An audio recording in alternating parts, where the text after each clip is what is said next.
చంద్రయ్య మెడ మీద కత్తి పెట్టి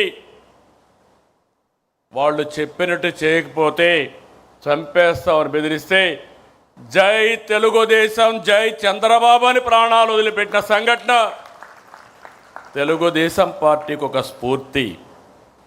ఒక చంద్రయ్య, ఒక జల్లయ్య, నందం సుబ్బయ్య వంటి వందల మంది కార్యకర్తల బలిదానం వలన మనం ఈ అధికారాన్ని సాధించుకున్నాం. ఎవడు ఎదురొచ్చినా మీసం మెలివేసి నిలబడే ధైర్యం మన కార్యకర్తలది.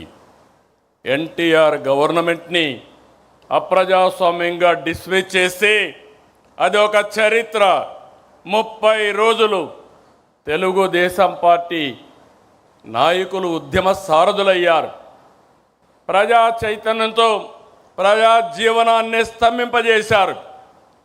భారతదేశ చరిత్రలో అది ఒకే సంఘటన.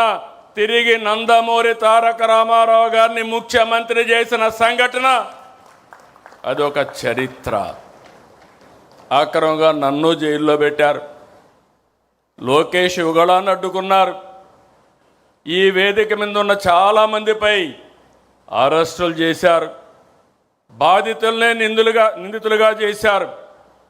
అయినా ఏ కార్యకర్త నాయకుడు తల వంచలేదు, వెనకడుగు వేయలేదు, పోరాటాలు ఆపలేదు. ప్రజాస్వామ్యం కోసం, ప్రజల కోసం నిలబడ్డాం.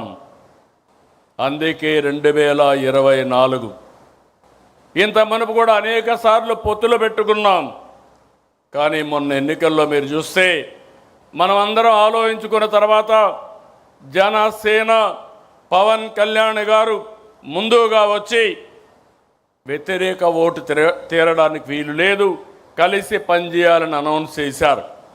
ఆ తర్వాత బీజేపీ కూడా ముందుకొచ్చి ఈ రాష్ట్ర పునర్నిర్మాణం జరగాలని 3 పార్టీలు కలిసి ఎన్డీఏ ఏర్పడ్డాం. మిత్రపక్షాలతో ఎన్నికలకు వెళ్ళాం. ప్రజలు ఆదరించారు, ఆశీర్వదించారు.